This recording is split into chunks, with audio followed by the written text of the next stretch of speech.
well. And I think that brings us to our first briefing, which appropriately enough is to take a look at past studies that have been conducted. We're not the first to look at the human spaceflight program by a long shot. And one of the things we'd like to do is to learn from those who've gone before us.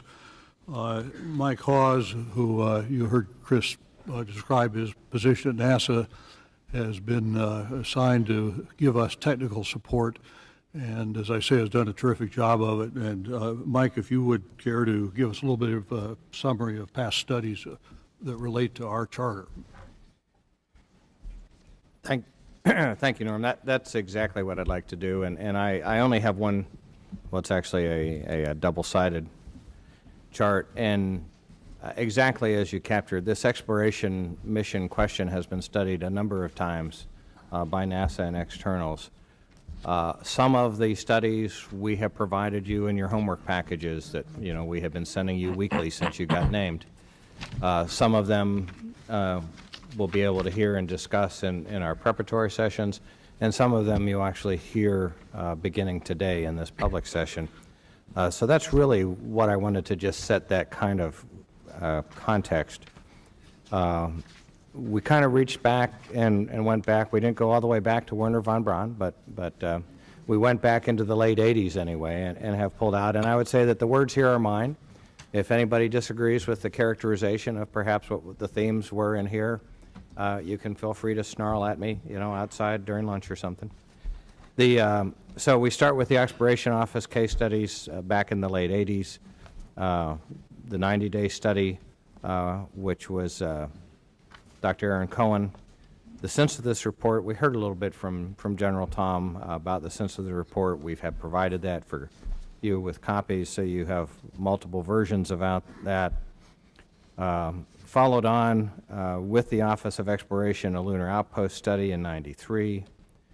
And then continuing in the theme, Dan Golden, as administrator, initiated a number of activities that were all exploration focused. One was focusing on the human lunar return issue, and then an update of a Mars design reference mission is what we mean by DRMs. We have actually also completed some more recent work on updating that Mars design reference mission, given the change in our technologies and environment. The decadal planning team was another activity that was NASA-led, that was in the early 2000s as we have gone through. We have the output of those materials that we can certainly make available. Chris mentioned the CABE report, and in addition to the things that Chris highlighted in terms of separating crew and cargo and the crew safety aspects, the CABE also took time to make comment on the value proposition of human spaceflight, and that value proposition being driven by moving beyond the low Earth orbit that we have been in for the last few decades. So just in that aspect, I cite the CABE for you.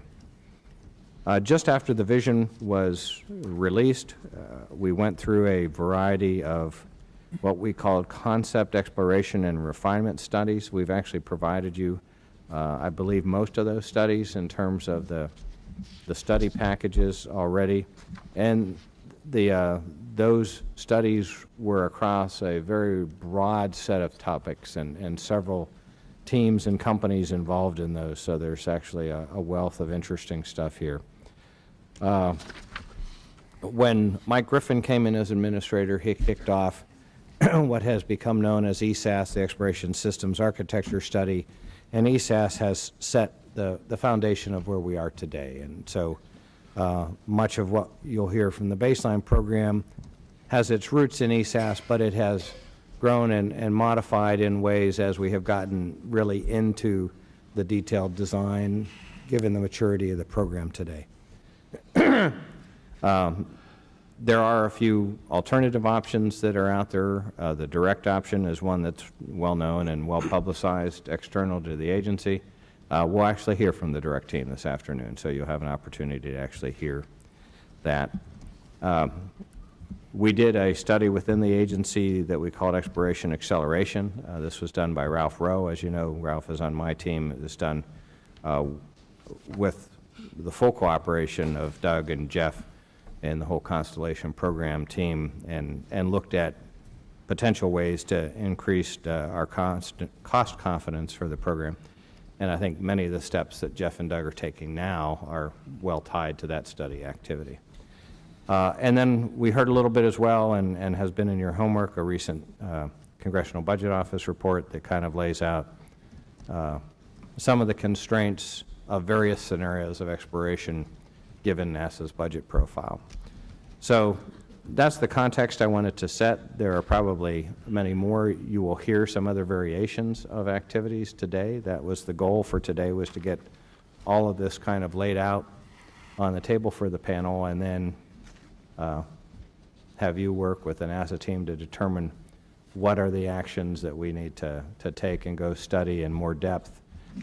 Any of these that you're interested in that we haven't provided, certainly let us know, and we'll find a way. Some of these predate our easily electronic age, so we'll find a way to turn them into electrons so as to kill less trees, but we can certainly make all these available for you, and that's really all that I wanted to try to accomplish this morning. Mike, thank you very much. And we have been, frankly, inundated with documentation, and we'll be putting much of that on the website. That which is not proprietary or have other sensitive aspects, we will try to share with you as much as we